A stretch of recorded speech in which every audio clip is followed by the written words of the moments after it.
আজকে হলো রান্না করবো ফুলকপি দিয়ে আলু দিয়ে ভাজি করবো। আর হলো মা হলো দেশের বাড়ির লাউ পাঠাইছে, আসলে লাউটা কাইটা দেখি যে কেমন হয়।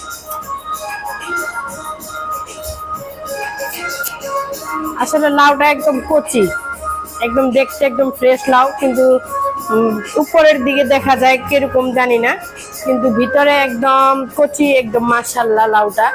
তো যাই হোক, সবাই দেখবেন আমার ভিডিওগুলা। আর এখানে গান বাজতেছে, এই কারণে হলো কি বলবো, কিছু বলার নেই, তো আপনারা দেখতে থাকেন। এই হলো ফুলকপি দিয়ে আজকে ভাজি করবো, আলু দিয়ে ফুলকপি দিয়ে ভাজি করবো। ছোট ছোট করে ফুলকপি কাইটা নেই,